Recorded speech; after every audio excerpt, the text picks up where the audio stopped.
Welcome back. Hey, Sid. Welcome back to the Renaissance Podcast, episode 10. Episode 10. We're in double digits now. We're really excited. We were just talking off air that we have the podcast booked out until like the end of June. We have guests, coming on that I'm really excited about. Mm-hmm. And I can't even believe the lineup of guests that we've had so far. Just so many pinch me moments. Like, I've followed this guest that we have on the podcast today for years.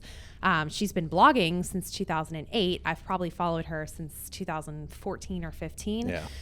Never in a million years thought I would call her a friend and just be someone that I could text and be like, hey, so you want to be on our podcast? But here we are. Yeah. To put it into perspective, I was 10 years old when she started blogging. Right. And she's just been doing this for such a long time. She knows the ins and outs of the blogging world. She's been there. She's done that. She's worked with Disney, Hilton, Lily Pulitzer, Homegoods. Natasha Stoneking is who we're talking about, who's our guest on today. And I think that you'll really get a lot of value from this episode if you're a business owner, if you're an entrepreneur, if you're a blogger, if you're interested in maybe you have a blog or you're interested in launching a blog. In this episode, we cover so much ground. We cover how to cultivate authenticity in your brand and online content, how to build a personal brand, tips for how small business owners can work with influencers, which can be really intimidating, I think, to reach out to a massive influencer like Natasha, and she really kind of walks us through that. How to just start your own blog or career as an influencer. I think a lot of people have trouble starting, and she kind of walks you through that. Building a following. She has hundreds of thousands of followers, and she's really done a great job of not only building them, but just continuing to grow, continuing to evolve with the changing times. And she's just evolved so much over the last 14 years of her doing this. It's been just incredible to watch. And I think that's something you have to do as an entrepreneur, especially as an online content creator. You have to evolve. Yeah, you do. She pivots, she talks about it, and I think she's pivoted perfectly. And she's just the most positive person that I've ever, her positivity is still radiating through our office. Yes. You can just feel it. I want her to just work here. She's just a sweet, she's everything you see on her Instagram is what she radiates in person. She's just the most adorable person. So I'm going to kind of give you who is Natasha Stoneking. She is a life and style blogger based in Nashville, Tennessee, who's been authoring her blog, Hello Happiness, for almost 14 years. With a mission to bring you all the happy you can handle, she incorporates fashion, fitness, family, travel, beauty, and home decor into her daily musings, along with her daughters, Caroline and Carson, as well as her husband, Jeff. She has a fondness for all things colorful and bright and celebrating the good in every day. She has had the opportunity to partner with hundreds of household brands, including Walmart, Disney, HomeGoods, Evereve, Lily Pulitzer, and Hilton, among many others, and loves to present social media marketing tips and tricks to conferences for other small businesses and entrepreneurs, which she did at our conference, the Renaissance Women's Summit in February, which we will be announcing soon the dates for the 2023 conference. Just a little hint, wink, wink. Big hint. Natasha was a huge part of that and was just so phenomenal. And I'm so excited to have her on the show today. So yeah, I guess without further ado, welcome Natasha to the Renaissance Podcast. Welcome to the Renaissance Podcast, a podcast for Renaissance women and men who want to create a modern day Renaissance in their life and business. We interview some of the most successful entrepreneurs and share their unique stories. Are you ready to create your Renaissance?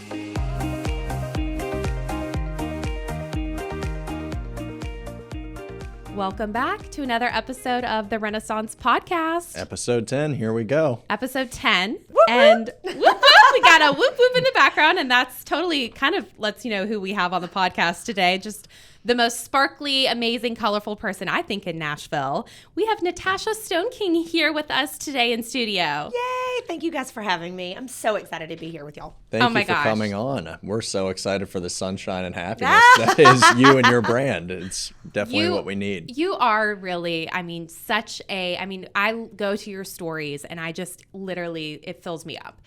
And you not only just your brightness and your vibrance and your energy, but just you share a lot of motivational quotes on your stories every single day. Yeah.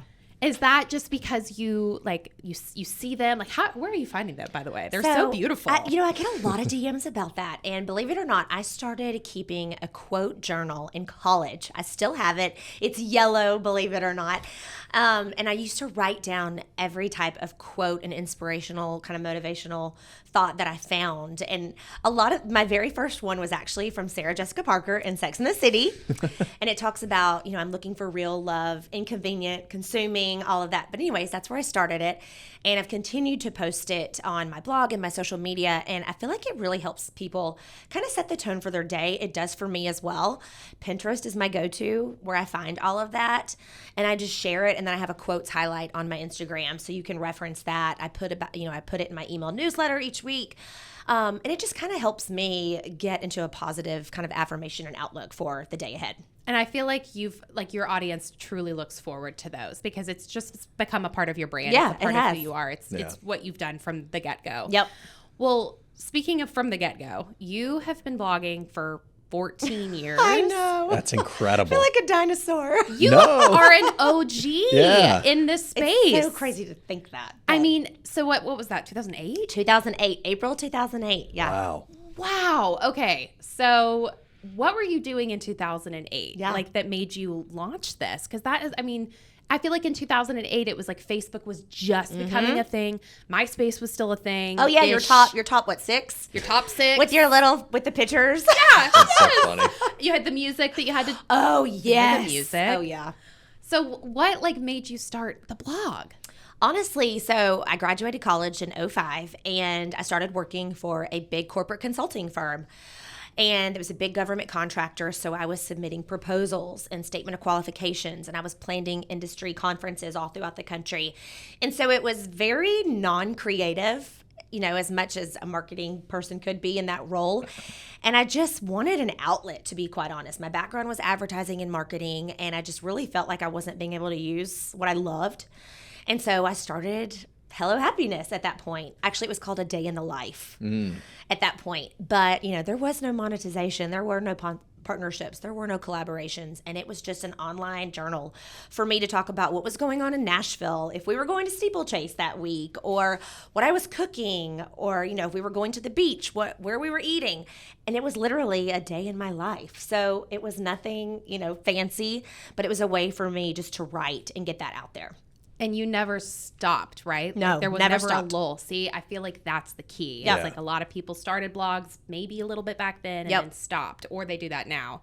Well, what were you using to get it out there? Were you on Facebook posting them, or were you I was on Facebook, and I would join in with other similar bloggers in that space, and we did a Friday 5, which each of us would post a random 5 tidbits, and then we would link each other's post, and that would cross promote through each other's platforms. That. Yeah. Wow. And it was very organic. It was, they were similar mindsets.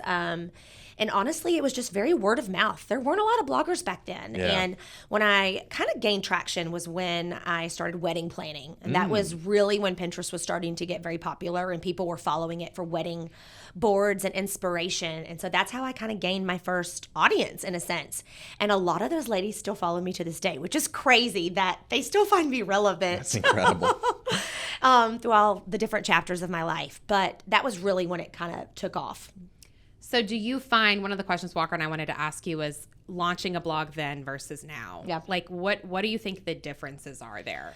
Obviously now you have to find your tribe. You have to really stand out from the competition because it's so infiltrated out there, and there's just hundreds of thousands. I don't even know the number, however many there is, but it's really hard to find your audience and to get them to come back and relate to you and want to engage with you into, building that community and that rapport. So I think that's really hard, but I think if you stay true to yourself and you find those 4 or 5 buckets that you post regularly in your niche, I think people will, it really kind of sinks into them like, oh, Natasha regularly posts about these 4 to 5 topics. And so you're not just throwing stuff out there to see what sticks. Yeah. Right? How long of a process did it take for you to get traction starting in 2008? 14 years now. Yeah. Obviously, you have a massive audience now. How long has it taken to get to where you are today? I think, the bread and butter of blogging was probably from 2012 to 2017. And that was when, Instagram still wasn't what it was today, and Facebook wasn't, it was still more of your community of friends. And so I think that's where, people were going to their computer when they got into their office and checking the blogs and seeing the updates. And I remember, I had, 500,000, page views a month, and that was normal. I do not get that now. I'll be blatantly honest with you. Really? But there wasn't a lot of other outlets like there are now. And so that was just your bread and butter. Yeah. It was like, that's where everything was. And when people got so excited because you were posting. Exactly. And so I was posting probably 4 to 5 times a week. On the blog. Wow. And then were you sending emails out to let people know there was a new post? I was not, which I could kick myself for that. Knowing what I know now. Right. I could go on for days about email newsletters, and you have to have them. I'll just go ahead and say that. It's a must. But, I would regularly check in. I did giveaways. So I really tried to do things to motivate people to come back and give them something, whether it was design tips or recipes or whatever it was, discount codes, which is something I still do to this day. And I think that really helped. But, people just love hearing, and they don't just want to see the pretty, pictures of you in an outfit. They want to know you as a person. And I think the more vulnerable you are, the better.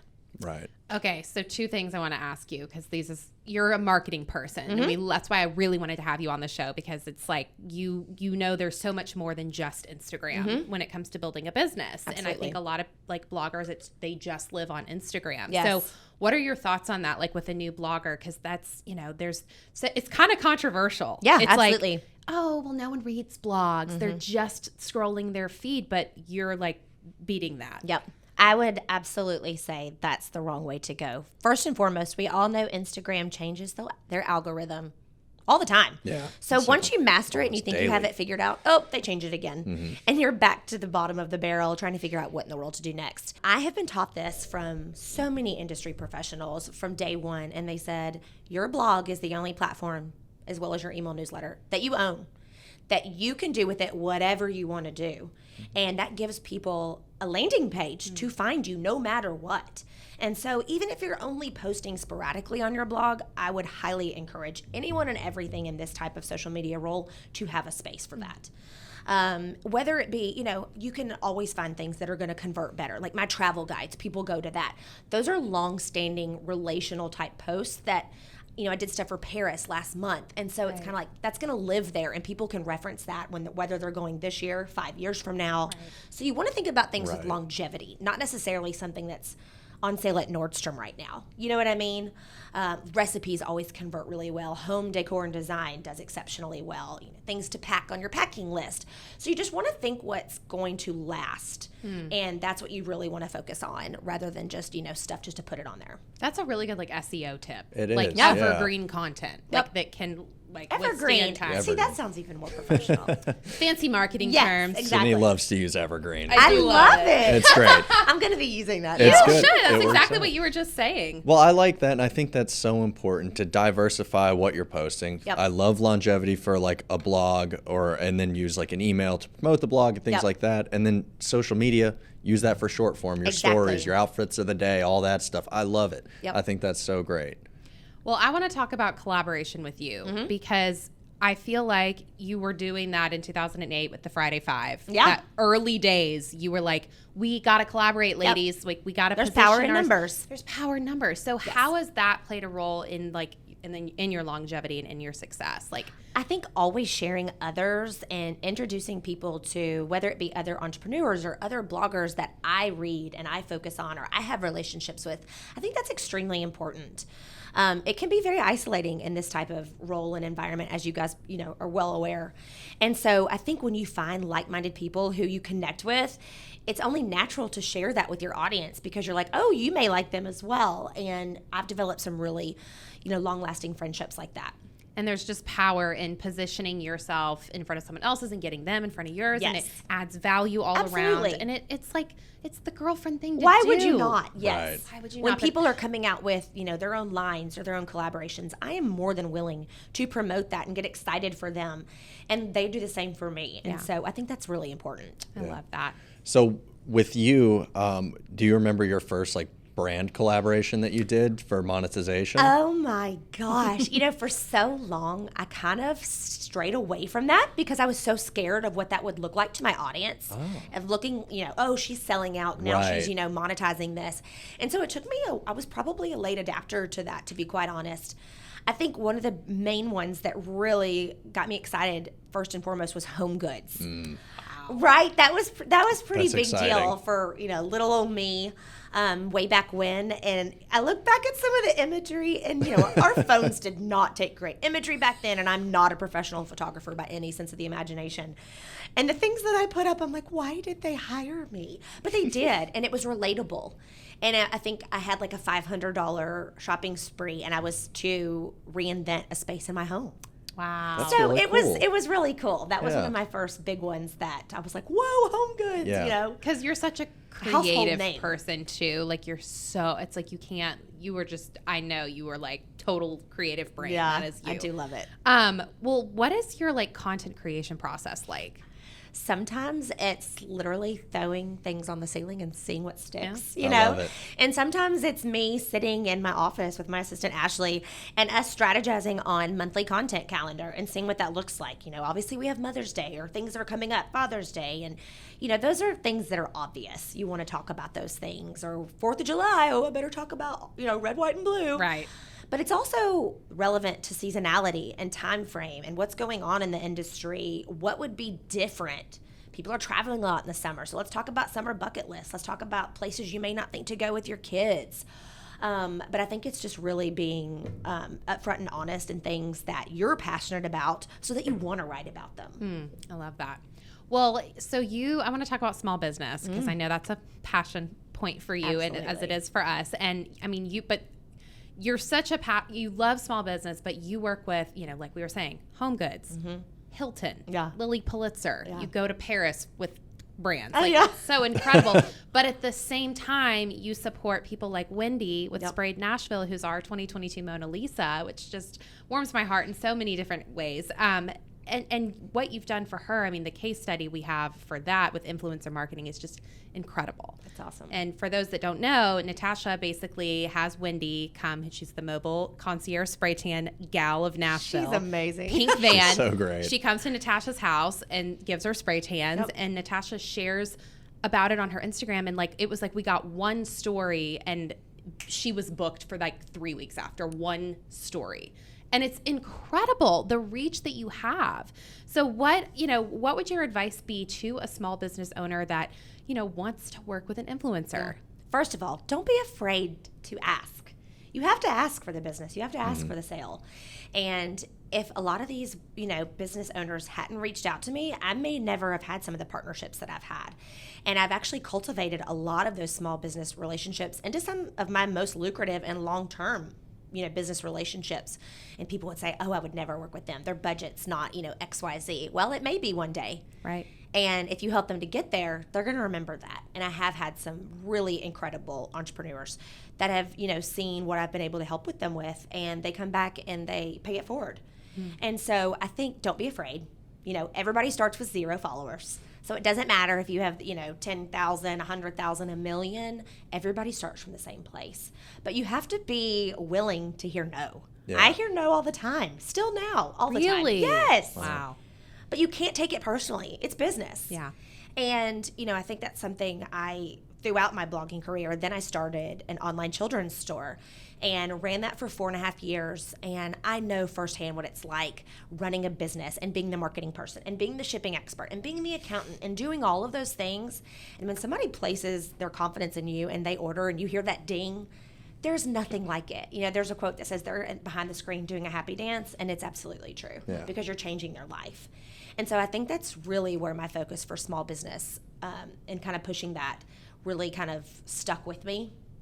And so I do, small business partnerships on Saturdays and throughout the year. And, a lot of people rally behind it in November for Shop Small Saturday. And I try to do it throughout the year because I think it's so important. And I'm trying to teach my kids to value that. And that's the backbone of our country. And I think it's just something that a lot of people don't. And I think it's a really missed opportunity. It is. It's just also so gratifying to support a small business. It is. Local restaurants. It's my favorite thing to do because I don't buy like a lot of clothes or anything because that's not my thing. That's but not your thing. I love to eat. So local restaurants, mom and pop shops, my absolute favorite. And then the food is always just so much better. It so is. Of course I'm going to go there. It is. But it's gratifying because most of the times, and we talked about this in last week's episode, just like as owners of your business, you're always working in the business. Always. And like with Raven, she drives the cars every now and then. And it doesn't matter if you're big or if you are just the owner of the restaurant and you're in the kitchen slinging burgers. Yep. To me, if I see that, I'm going to leave a positive review. I'm going to be happy. I'm going to be empathetic towards you. If there's a line and you're busy and you're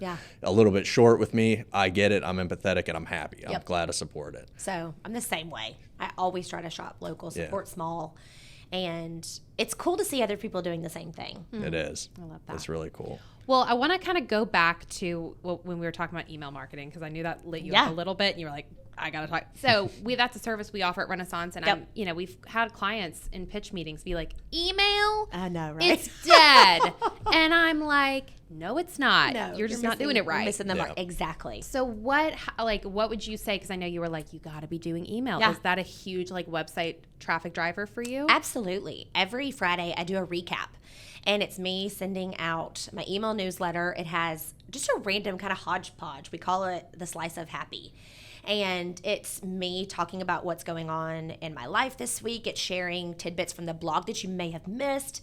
It's sharing this week's Target Thursday favorites, deals and steals going on from some of my favorite retailers, discount codes that I work with small businesses to maintain that I want to share with my followers and friends to help them save money. So it's literally just a little bit, it's a random assortment of things, but people really get excited for that more personal snapshot, and that's where I connect with them on a deeper level rather than just, Instagram stories or on a blog post. I love it. And it's like you said earlier, like you have to provide value in other areas, and you have to kind of show all the things that you're doing other than just the outfits. Yep. Well, I'm curious to know, because you've been doing this for so long and you've been putting yourself out there for so long, which is really hard to do. And I think that's probably a question you get asked all the time. Like, I want to blog, I want an Instagram, but how do I put yourself out there? What is your advice? Like, what do you say to those women? I'm sure it's mostly women. Right. Yes. First you just have to start. We all have doubts. I still have doubts every day about what am I doing? Am I doing the right thing? Am I making the right choices? Not only for me, but for my family. And so I think you just have to, take the step into the deep end and see what happens. You've got to post continuously. You have to train your audience. If you're only going to post once a week, they're going to remember that. And so they're going to, fall to the back, or you're not going to come to their top of mind. And so that's why I, get online every morning on Instagram stories, whether I'm in my pajamas or fully dressed with makeup.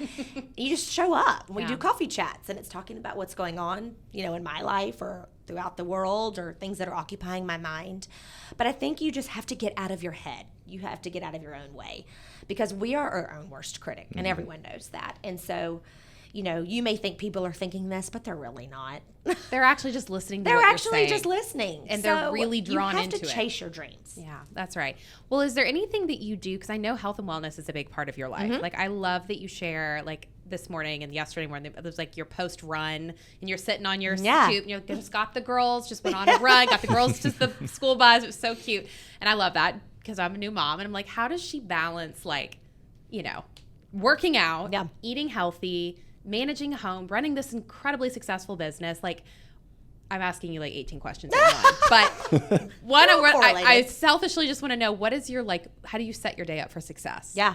I set an alarm, but from the first thing, I get up at the same time every day, kind of have 5 minutes of quiet time, coffee. It doesn't have to be anything fancy. You don't have to have this crazy mantra or, motto, or you have to go do hot yoga every morning. Right. But I find the things that fill me up, and, working out is something that's extremely, not only is it healthy for me, but it helps keep me sane, to be quite honest.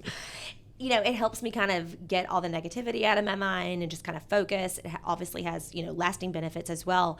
But at the end of the day, first and foremost, I'm a mother and a wife, and that comes before anything and everything. From the hours of 4 o'clock from when my kids get off the bus every day to about 8 o'clock, you're not going to see me much on stories. And people say, oh, that's, when everybody's on and scrolling, you're missing all this. And I said, but I'm not missing my daughter's childhood. Right. And the time that I will so wish for back when they're older and they don't want anything to do with me or dinner time or whatever that looks like. So I really try to structure my day, and I try to live between, your normal working hours. It doesn't always happen like that. And, my husband's in sales, I'm in sales. So we work at crazy hours throughout the day. But I really try to have that balance and that kind of, closed time. And at night, I put my phone in my bathroom so it's not in reach. So, and I have, a thing that goes off at night at 9 o'clock. So you're not going to hear from me after 9 o'clock at night because I'm reading or I'm watching something on Bravo or, whatever it is. But I need that time to kind of decompress from the day, and I need my sleep. Yeah. That is such a good tip to do that, because your life is social media. It could very well consume every waking moment of your day, but it sounds like you've set some really strong boundaries for yourself. I think you have to. Yeah. I love that. Or else it can just take over your entire life. And I see that happen to a lot of people. And I think that's where you get burnout as well. And I think, but I'm also, inching towards 40. And I know myself a lot better than I think a lot of these younger influencers do as well. And I'm comfortable with that. Right. I love that. How do you handle the craziness that is your Instagram? Yeah. I mean, how do you handle like the DMs? What if you just want to take like a Tuesday and you're like, you know what, I cannot be on Instagram. Yeah. What do you do? I don't think I've never really done that. Yeah. I will say, so we went to Paris in March for my daughter's 10th birthday. That was what she had asked for literally since she was 2 or 3 years old. She wanted to go to Paris. So we made that happen, and I put an out of office email on for the first time in years. Wow. And it felt so good. I love to a be good able out of to do office. that. Yeah. And I think I really savored every moment, and I was there in the moment. I was documenting on Instagram and things like that to share, but I had no collaborations to that, during that time frame. I turned down a lot of sponsorships because I said, this is my time for my family, and it's more important, and I've got to do this. Right. And so I think they really, a lot of people were very grateful that I was doing that. And to see, wow, she is taking off with her family and experiencing this, because you're never going to get this time back. And, my kids are 10 and almost 9, and they're growing up so quickly. And so I definitely want to cherish all the days that I have with them. But, sometimes I do. I'll say, all right, I'm done, on a lazy Sunday afternoon. We'll watch movies and pop popcorn. And you have to take that time to decompress by yourself and have some alone time. And I feel like then it makes everyone even more excited to see you on Monday. Yes. Like, we didn't see her Sunday. Right. We I have know. no What's idea going what on? she did. What's going on? Did she get her workout in? What is she wearing today? Right. Yep. Well, and I feel like what you've done is, even if you were intentional about this or not, you've done so many little tips and tricks to avoid burnout, which is why you've had this blog for this long and why you've grown this much, because you show up every day genuinely excited. I know you do. I see it in your face. I'm just I'm a glass half full kind of person. I know. It's hello happiness. Yeah, exactly. Exactly. It truly is though who you are, which is just, I love that. You're so authentic. You're so genuine. And that is a whole other, we're going to have to do a whole recap on this. Like, here's how to avoid burnout. Here's the keys to longevity in business. And it really just all these things that we've been talking about. Well, I know Walker had a question for you on the Airbnbs. Yeah. Yes. I wanted to talk about the investment properties. It could kind of all tie into everything. And I think it's so great to see how you've diversified your portfolio. And even looking back 14 years ago when you first started your blog, you used to get 500,000 views, and then that kind of started to trickle down and your Instagram probably blew up. But how did you make the decision to Airbnb, and then why did you decide to brand them? So funny enough, we have been vacationing down in 38 ever since college. And Jeff and I got married in 2011, and it was always one of our long-term goals to have a home down there. And it was somewhere that, we've gone every year. We have photos ever since the girls were small every year with our favorite photographer down there.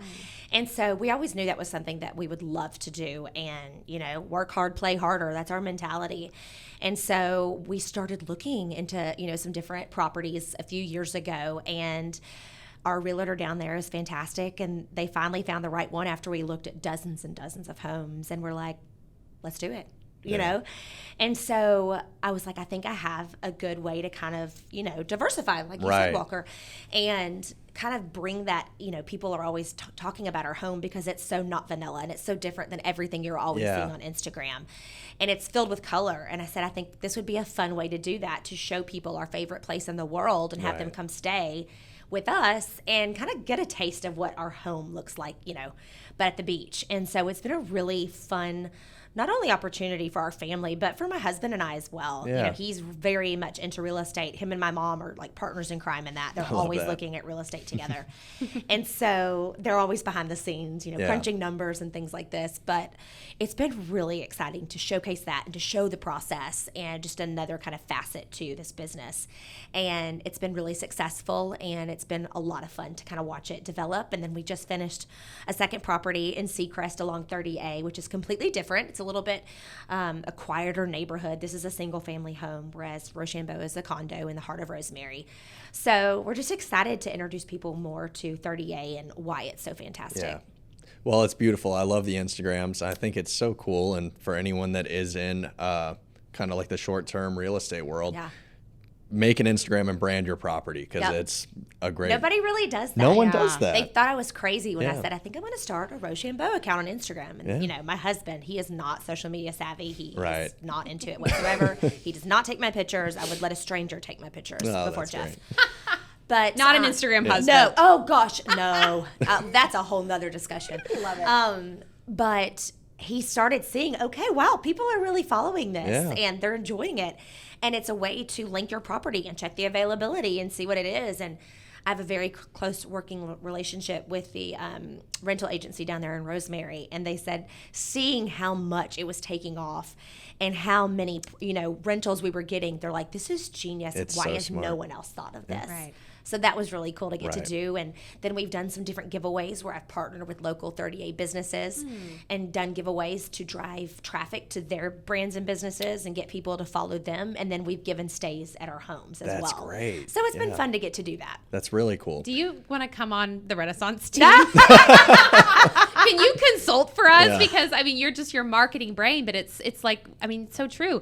Those properties, those are business. That's a business. And you have to treat it as such. You have to treat it just like you would in 2022. You would have an Instagram for it. Exactly. Well, brilliant. And then I'm curious now, like, how does your marketing background play like a strategic role in the businesses that you work with? Do you see like the future, obviously small business, and seeing like growth opportunities and things like that, which I think is great, but maybe some of these bigger partnerships, like how, are you, I guess, explain how you do it. Yeah. For me, and I think a lot of other influencers now, we're looking for long-term partnerships because not only does that build credibility with the brand, because somebody has to see things, 7 to 9 times for it to click. And so I'm trying to think of one off the top of my head. Soma. I work with Soma on a monthly basis. They're basically the only pajamas I wear. And people know, oh, Natasha loves that. Like I give them for gifts, and that's all I wear. I show up wearing them. And so it's product placement first and foremost, but it's genuine because that's what I wear. Right. And before I embarked on my first campaign with them, we had a strategy conference call. And I think that's where my business kind of acumen came in. And I said, what's the goal for this? Is it awareness? Is it brand awareness? Is it followers? Is it sales? Because all of those are different parameters that you're looking for. And not every collaboration is for sales or followers or whatever it may be. And so I go into it and I always try to have an upfront kind of kickoff call with a brand and say, what does this look like for your end? What does success look like? How can we work longer together? I take these very seriously. I don't work with other competing brands of Soma, and I turn them down quite frequently, but they also appreciate that, and they understand, and they respect it. And so that builds credibility, and, their team is an external PR team that they have, and they always come back for other different campaigns to work with throughout the year. And so that's been really exciting. Well, that's great. And I think that speaks to the authenticity that you've built within your brand as well. Work with the businesses that you like, don't just take a paycheck. And build relationships too. That's what you've done, and that all goes back to longevity. Well, Natasha, tell us because I know you're a goal-oriented person. Like, I know this about you.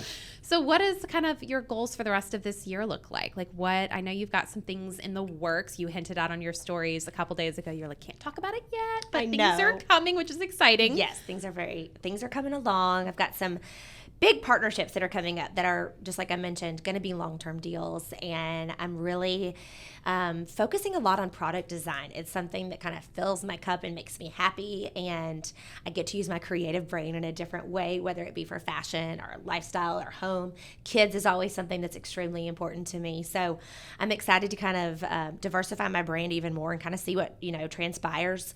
Jeff's always looking for more rental properties, whether they be on 30A or other destinations throughout the country. He's got some, things in the hopper along that regard, but just more things that people know me for, but that they'll get to use on a daily basis and get to experience with me as well.